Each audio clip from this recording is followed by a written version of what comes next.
नमस्कार मित्रांनो.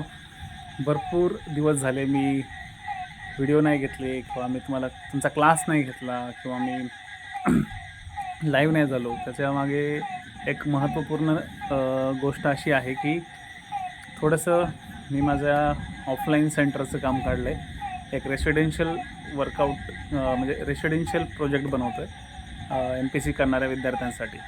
सो तो थोडासा आउटसाईडला आहे, म्हणजे शहरापासून थोडा लांब आहे, जंगलाच्या प्रदेशात आहे. सो त्यामुळं मला इथं रात्री यावं लागतं आहे. बऱ्याचदा रात्रीचं पण 2 शिफ्टमध्ये काम चाललं आहे, मॉर्निंग आणि इव्हनिंग आणि नाईटला पण. सो त्या 2 शिफ्टमध्ये माझ्याकडे रात्रीची जबाबदारी आहे. सो थोडंसं काम सुरू असल्यामुळे असं समजू शकता की KGचं घर चाललं आहे आणि हा एकदा प्रोजेक्ट झाला की त्यानंतर मी थोडासा निश्चिंत होईल थोडासा. सो थोडंसं समजून घ्याल आणि आपला जो कंटेंट आहे आपल्या चॅनलवरचा, तो चॅनलचा कंटेंट मात्र विसरू नका. त्यावरती खूप सारा कंटेंट आहे चॅनलवरती, तर तो चॅनलचा कंटेंट पहा. बस एक 10-15 दिवसात मी पण लाईव्ह होऊन जाईल. बस स्टुडिओचंच काम चालू आहे आणि छोटंसं एक प्रोजेक्टचं काम आहे. ठीक आहे. थँक्यू. साथ द्या. एकदम तुमची सोबत सोडली मी असं समजू नका.